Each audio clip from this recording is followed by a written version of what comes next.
Gregory, this is the Global Digest think tank group. You are special guest from Pacific country, Solomon's Islands. Thank you. I'm Gregory, by the way. I'm a lawyer by profession. Uh, straight after obtaining my LLB, I went straight into private practice. So quite a while now. I've been to several law firms, private law firms, and just this year I've decided to start up my own to go solo. So now I'm practicing as a sole practitioner. I see. Here in the Solomons, there's I would say wide range of practice areas. Those the common areas of practice is in commercial law, uh, land land land cases, Land and dispute. land disputes, and right now there I would say there's a rise in terms of mining law. Basically that comes about because uh, previously the uh, most common area is logging matters, uh, but that's a I would say it contains a broader area of practice in terms of logging. It involves commercial and contracts, and then it goes to deal with land law as well, but in terms of mainly customary land law. So it encompasses a broader prospect of practice areas, I would say. Now the trend now is the logging has died down, so mostly there are a lot of mining companies coming in. I Yes. would just say coming in, but from some commentators, they are saying that it's just the logging companies turning themselves into mining companies now. So I yeah, see. I that's see then basically. a land or land dispute or land ownership. I don't know, in Solomon's Islands, you can have private citizen can own lands, or who own the land and who own the sea or seabeds in Solomon Island. That will be a basic thing, ownership issue. Yes. In terms of land ownership in the Solomon Islands, basically land is categorized as customary land and registered land, which is the state owned land. But the common one is customary because all lands are customarily owned by tribes. Private citizenship. That is correct.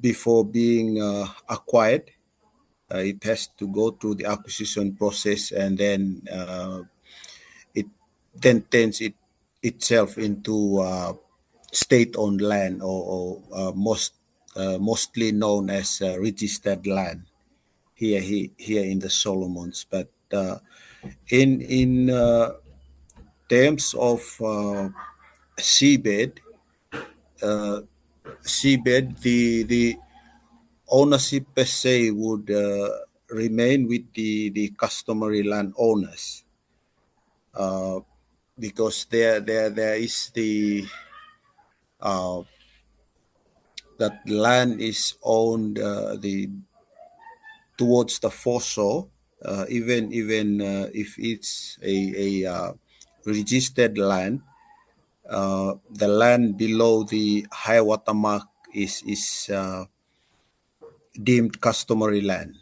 So even if let's say you own a plot of land along the seafront, if you have to make if you are to make a development below the high water mark, then you have to acquire that going below the high water mark. You have to go through the acquisition process, meaning to say that you have to go back to the customary landowners again to turn it into to registered land. So as the seabed is below the high water mark, then clearly it would go back to the customary landowners. I But see. I'm not really sure. But this it's quite an old policy or something like that. It's I think it came about during the colonial times when the British were here. Uh, it's something that they own anything below 6 feet. But I think that was predominant during the colonial era. Now, uh, I don't see that being. It's in the policies, the old ones, but it's not being practiced. Uh, in practice, I don't see it being a problem, because mostly that would come back to the government having a say in say mineral extraction. So that that's quite an issue for debate here in the Solomon Islands with the rise of the mining industry now. I see. Then you want to say customary law, private citizenship ownership, right? And not occupy land like the forest or mountain where no human or no inhabitant, all that area owned by state government, right? Maybe you have a lot of tribe, right? A lot of That is correct. then and maybe you own a land because your parents you get heritage from your parents. All tribe they have heritage system, right? So they given to their children. We can say empty land and empty forest and empty and no habitat area that will be state owned. So you can say you have heritage, right? In Solomon Island, Yes, every farm and land cultivation area, land is heritage. So that is customary law. You can say that can be applied customary law, right? So in yes, Solomon Islands, you use heritage system, right? yes. In the Solomon Islands, as you have rightly put, land is heritage, uh, mostly owned by tribes. Tribes own a certain portion of land, and because it would have started around the colonial era when the British came in.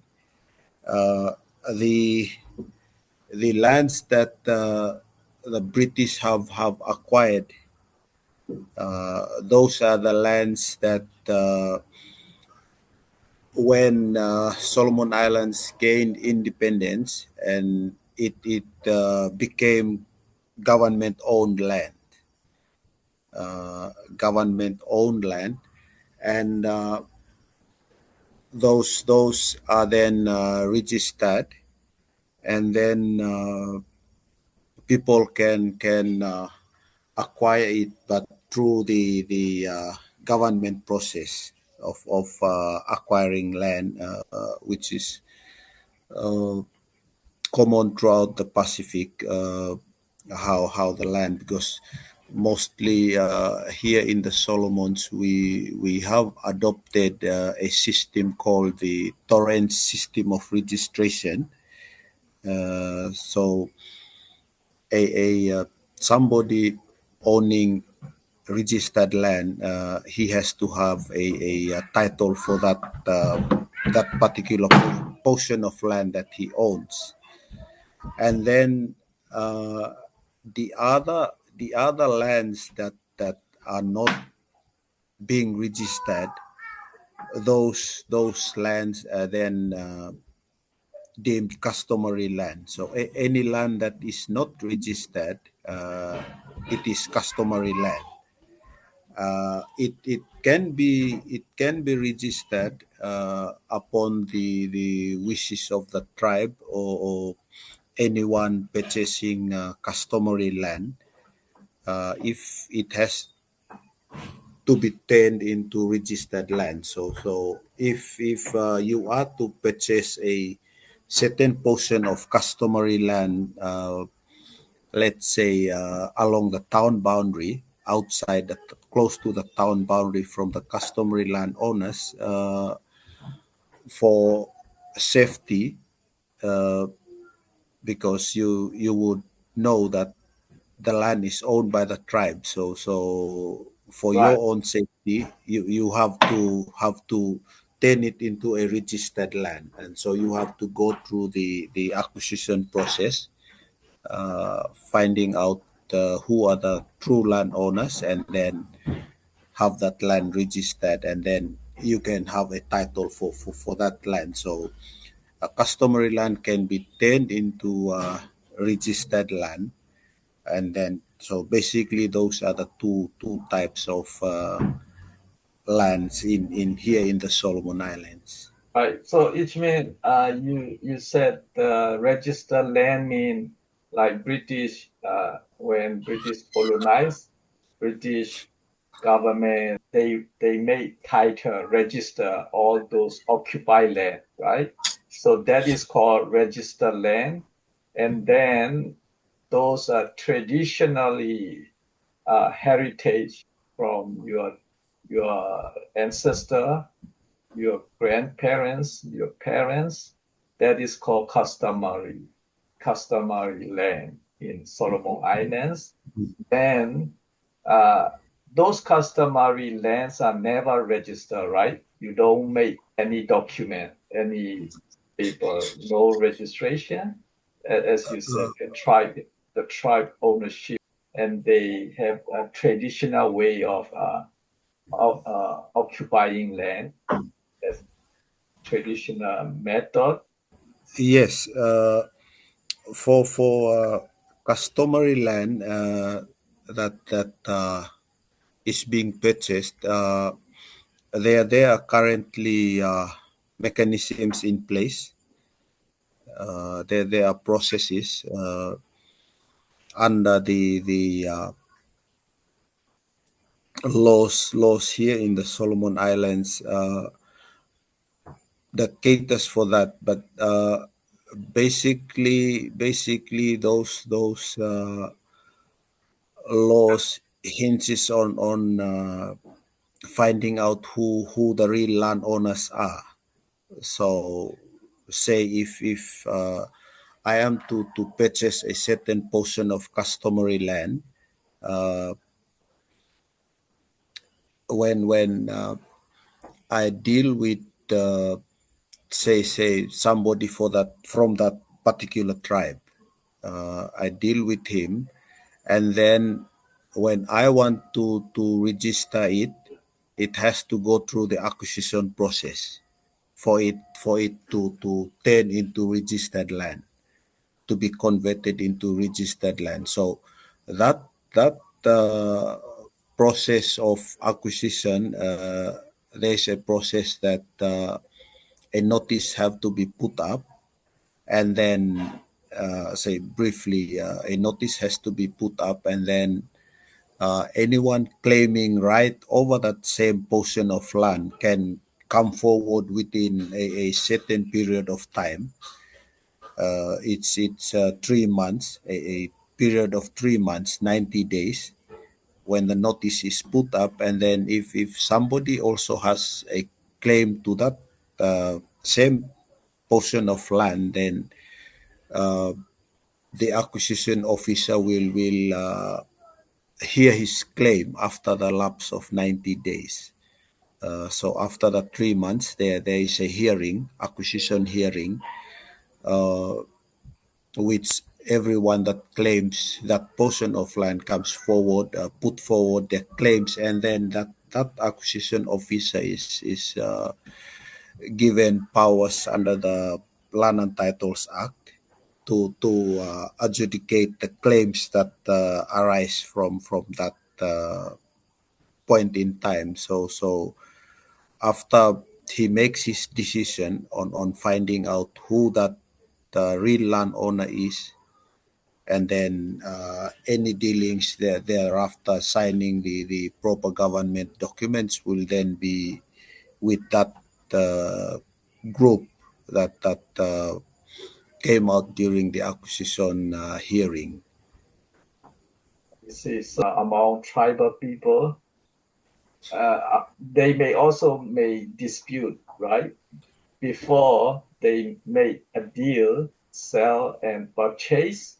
So to clear all this history or record of lands and to identify clear land owners and acquisition officer, as you said, they announce and they whoever claim they will talk with the officer and they clarify and they can make a deal, sell and buying land. Right? So it Mm. means they need to get permission from the tribal people, right? Who, Yes, who are original owner of the land. So it can convert from customary land to the registered land. So yes, that can make a deal, sell and buy in that way. But if the local tribal people, if they don't want to sell and they don't need to convert to the registered land and they can keep as the customary land, heritage land, and mm. even to their children. That's also possible, right? Yes. There that is also possible to, if they don't want to sell it. Quite recently, not recently, not really recently, but after thing, because land issue here in the Solomons is I would say a stumbling block for development as well. That's the issue, because tribal land, as you know, a tribe does not contain just a single family. So most of the time there are disputes. So one mechanism that was put in place is customary land recording. Customary land recording. With that, the customary land does not lose its status as a customary land. It remains a customary land, but the owners the owners of that particular land are being recorded, and it also has a process of its own, uh, almost similar to the acquisition process. It's just different that it does not convert to become a registered land, but the customary landowners are being recorded as the owner of that particular customary land, and it remains as their heritage. It does not lose the status of being a customary land. So that's one way of safeguarding the customary land here in the Solomons, and quite recently, most of the tribes around the Solomons have opted for that. The good side of it is that in the case that say an investor comes in and want to make a deal with the customary landowners, then they will just have the papers shown, and it's clear to go. Unlike a customary land that is not being recorded, then the whole bunch of people can just come up with a claim anytime because it hasn't gone through the recording process. See. So can you do like that? Those customary lands, uh, they can borrow the land or they land, for example, mining or any government purpose for government project for maybe temporary purpose. After digging gold or any project, after finish any project, they return back to the tribal people. Is there such kind of method or such kind of borrowing land? Mining, it's more or less like borrowing of land, because but there are processes that there has to be for big mining operations. There has to be a mining lease in place. So when the lease is there, it's like the land is being converted, it's being leased, and for a certain duration, maybe say during the life of the mining company, that land is being leased. And then after the life of the lease ends, then it reverts and then becomes customary land again.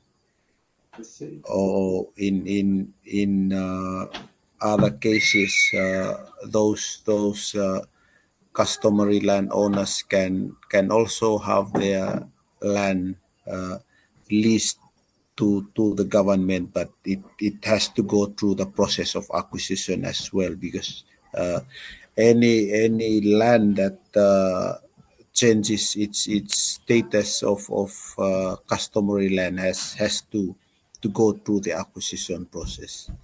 you see, I, I'm not quite sure of the actual of the leases here. If they would say it's okay with them, but uh, the process, there are some form of money being paid, or I would say it depends on the agreement that they come up with during negotiations with the government, because the land has to be leased to the government. In that, the commissioner of land, who is the custodian for on behalf of the government, the land then vests with the commissioner. commissioner of lands who holds the land on behalf of the government. So uh, say if the lease agreement in the lease agreement they have to agree on a certain amount of money to be paid maybe annually. That's besides the lease premium that is being paid upon signing of the papers or obtaining the land as a leased land to the government. So usually in Solomon's Island, how the government deal with the customary land when they want to do project or mining business, because that if government requests that tribal people cannot ignore, right? You cannot reject government requests. You have to either uh, lease the land or otherwise government occupy the customary land by force, or they occupy permanently, or maybe they pay very little or without uh, without agreement with the tribal local people. Mostly how Solomon's government deal with customary land. Here, mostly is when they deal with the wrong people. Uh, say for instance, a particular customary land during the acquisition process. The requirement is that uh, the notice has to be put up within the locality of the land that has to be acquired. But sometimes when the people involved in that say the land is somewhere else and then they just put up the notice here, so the actual people that should dispute the process do not come up when the time is open for them to dispute. uh, when they found out or they later find out, but the period of time had lapsed. So uh, mostly there are problems like that.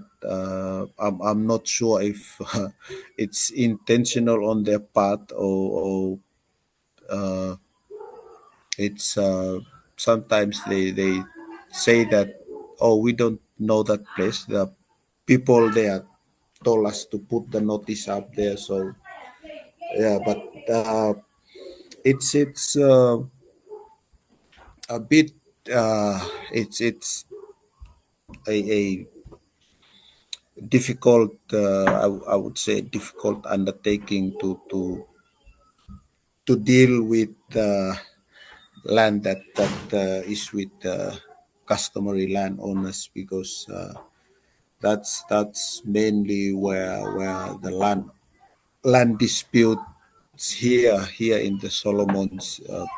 It's a Right. common problem. Right, because probably corruption in the government officer at the government office, and that they have problem with communication, right? Communication, because they put very improper way of notice about the land by accusation officer, like they put the notice at the wrong place, at the wrong people.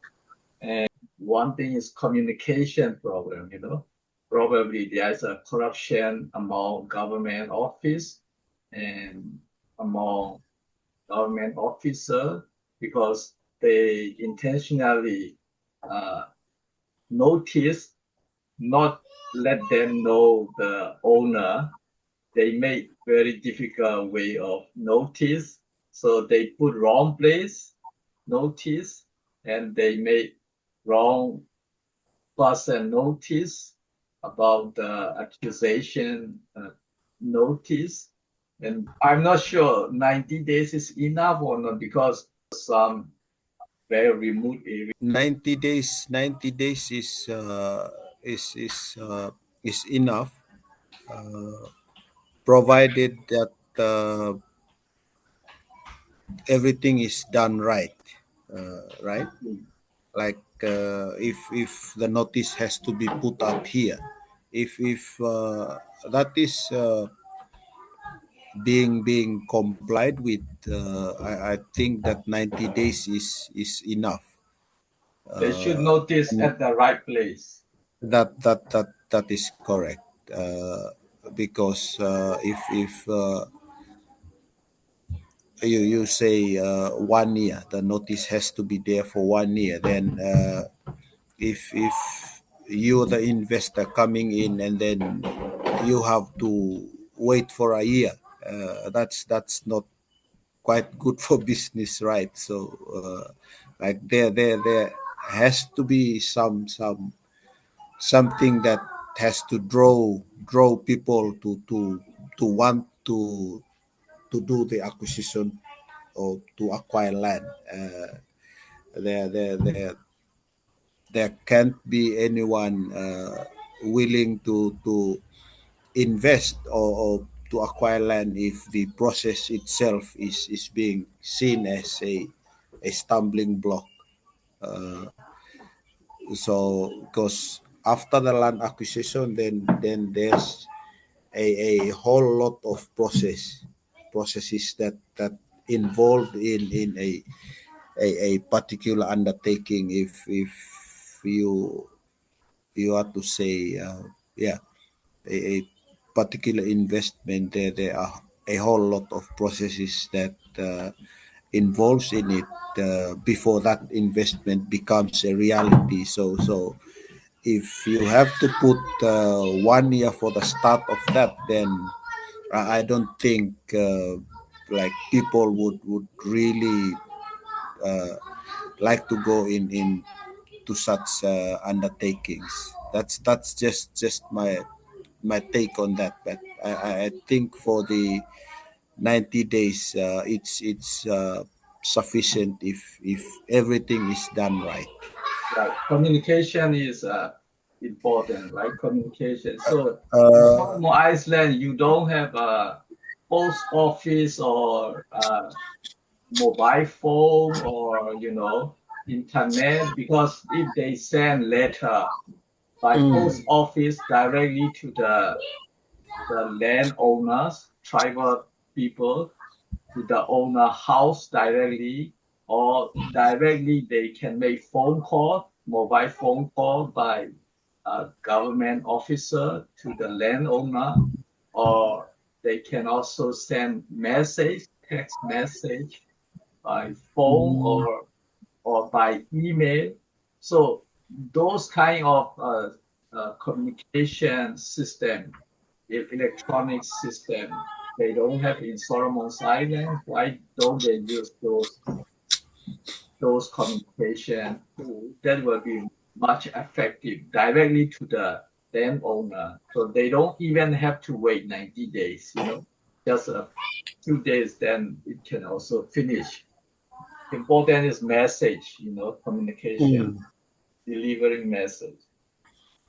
Yes, in the Solomon Islands, recently, uh, communication is not really being a problem, because telecommunication, the use of mobile phones is widespread here in the Solomons. There are mobile networks covering most of the islands here. So it the use of mobile phones along with the internet, they they quite overtook the uh, postal system. In terms of communication, I don't think it's really a problem here now in the Solomon Islands. Think it comes back to the law itself, like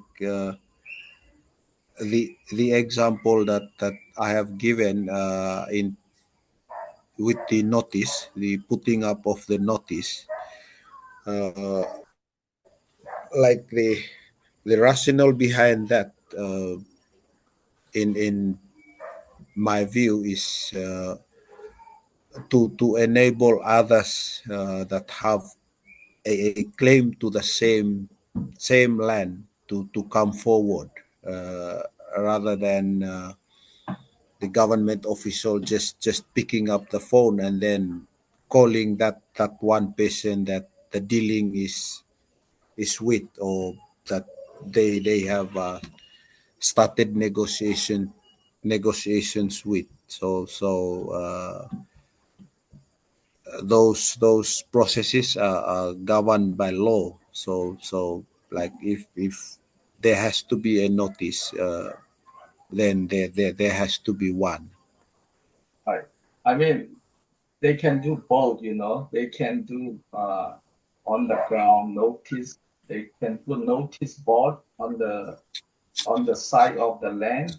Also, they can directly communicate and directly send a letter if any owner, if they know.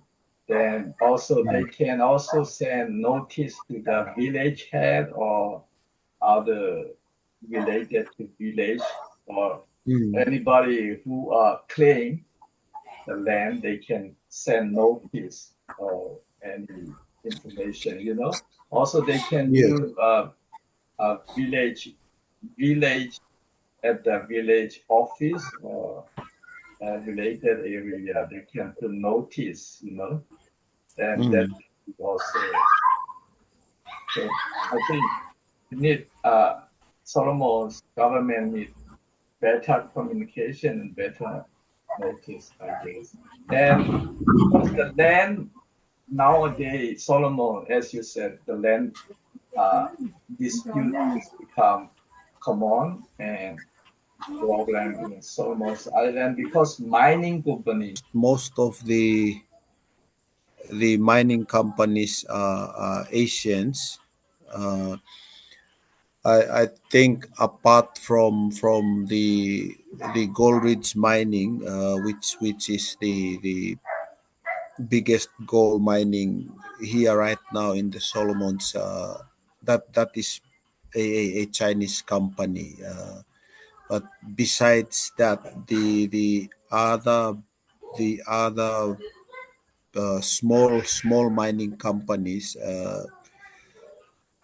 a mix of Chinese, Malaysians, and there are also some Australians, and but uh, the majority are Asians, a mix of that. But for the Gold Ridge mining, which is operational at the moment, and is the biggest one, that is a Chinese company.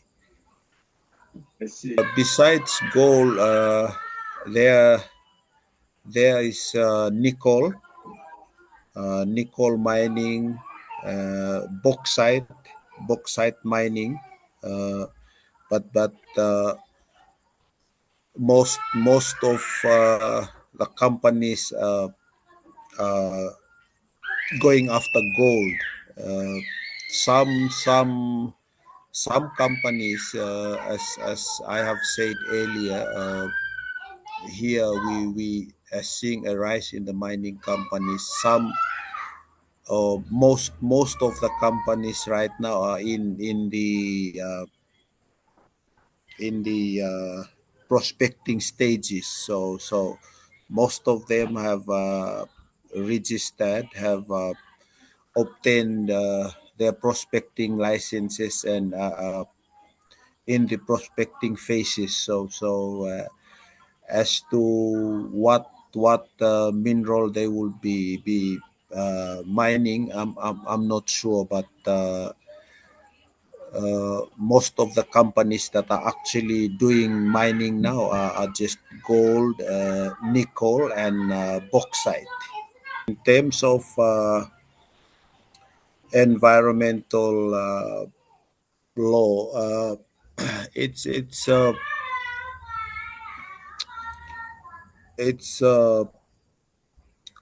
a common, I should say, a common problem, like companies committing environmental offenses with regards to their operations and such. But I can't just put it on the Chinese companies because they have recently came in and the environmental breaches have always been a problem even for other companies that have operated before them. So with some environmental problems are just hard to stop. Like it even the weather can cause that. Say if it's raining, because in some parts of the Solomon, it's common to have a lot of rainfall during a certain time of the year. So say with the mining company up in Goldridge, when there's a lot of rainfall there, then the tailing dams sometimes they overflow. So it causes, it would be deemed an environmental violation. But then it's beyond their control as well. So that's the part that because even the company that had operated before them, the Australian company, they have encountered the same problem. So that's in terms of environmental violations with regards to companies operating around the Solomon Islands. For sure, especially gold mining, it involves the use of harmful chemicals. The chemicals are there, but I haven't heard if it actually caused problems to those surrounding the mining area up at Gold Ridge. Last time I talked with the Pacific country, the PG diplomats, one diplomats, usually Pacific countries, they are more democracy and they care more about human rights and they are more close with the Western country. But nowadays, example, Solomon's Island, they are much closer to the China compared to other Pacific countries. So why do you think Solomon Island is closer?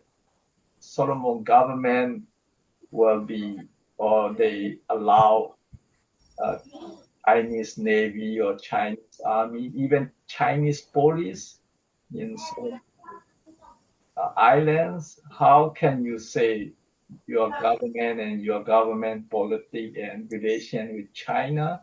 Because other Pacific country finger pointing to the Solomon Island, you know? Yes, quite recently. That's a concern to most of the Pacific neighbors, our Solomon's Pacific neighbors, because as you will know, the Solomon Islands government changed diplomatic relations from Taiwan, and then in September, I think it's September of 2019, they started the diplomatic relations with mainland China. Right, So after coming into that relationship, it became a talk uh, of the Pacific neighbors. It's quite a concern for them. Uh, but the foreign policy at the time of the change, if my memory serves me well, our then Prime Minister Sogavare, the foreign policy that he traded on was friend to all, enemy to none. So that was his policy during the switch, and since then there have been quite a lot of development in terms of the relationship with China, regarding, as you have mentioned, the security pact, the signing of the security pact, with which was a pact providing for Chinese navy ships to have access to Solomon ports, and then the that gave rise to the other agreements that were entered into between Solomon Islands and China, allowing for their police personnel to be based here in Honiara, the capital of Solomon Islands. So it's not only Solomon Islands that made the switch.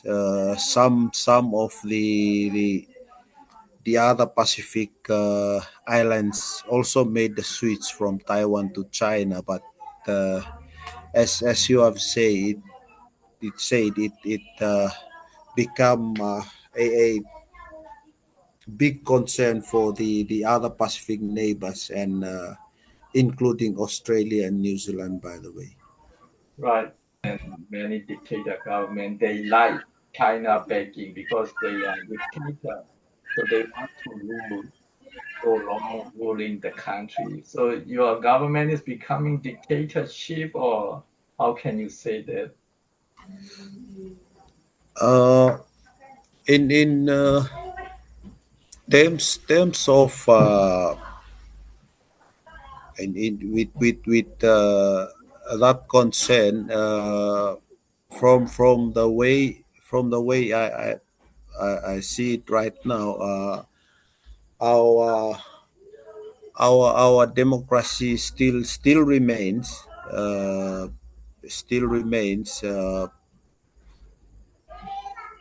I'm not uh, too sure in the long run, but it the relation has just started. It's really a big debate here in the Solomon Islands. As you know, most of the Pacific Island countries have supported Taiwan. So during the after the switch, but with regards to our democracy, the processes and all those they are still intact. Um, I can't say if that Yeah, that will right. go So, away anytime soon.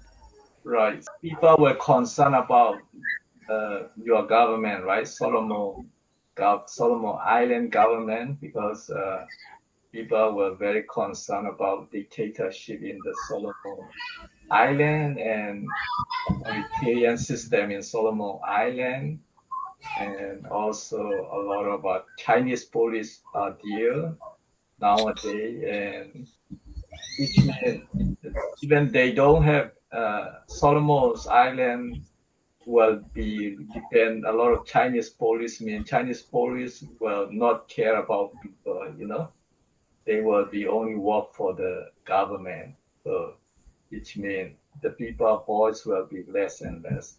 And why Solomon's Island traditionally close to the Australia? I think Australia can support a lot of democracy and human rights things, and why the the government, Solomon government, moved toward mainland China. Uh, that means the Solomon people are less and less freedom probably. And how can you say what is mistake of your government? They are not good, or they was bad relation with Australia. What was mistake in Solomon government? Uh, I think in terms of relationships with uh, our relationships with the other I would say traditional partners. It always remains in its in place because Australia continues to support the Solomon Islands, and in fact Solomon Islands government have not severed their relationship with the traditional partners, but it's just uh, an increase in the geopolitics that as you know over the years China had become influential uh, before our government switched the country's diplomatic relation with China. It's not there was not so much assistance from China. So and after that switch, that's the increase. But I from the way I see it, it's just an effect of the global geopolitics that China had become influential recently over the years globally. I would say so. That had just reached us, uh, but in terms of the Solomon Island relationships with traditional partners, that that remains. It's still in place, though strained. I would say it's quite strained, as I can observe from the media. Uh, it's trained, but it's not yet severed. It's still there. I see. So, how can you say Solomon Iceland people they prefer democracy or they prefer authoritarians or communism in terms of the people opinion? They want to be democracy. How can you say Solomon population opinion? Mm, it's it's being divided. It's being divided. Uh, the concern of Solomon Islands entering into diplomatic relations with communist China. It divided the population. There were concerns of as you have put, there have been concerns, and our population are divided on that. But the the way I see it, they the government have really went or they really made the switch, considering how China would assist in terms of development. That's one thing that they have been ongoing developments, but for concerns regarding having relations with China, which is, as you said, it's a communist country. That's a concern, but uh, the population is split in that regard. But there are concerns. So you will see the situation clear picture in the future, right? So it means Solomon Iceland has not yet clear picture. Maybe later on we can see clear picture, right? So thank That's you very much, Gregory, for our podcast today. Thank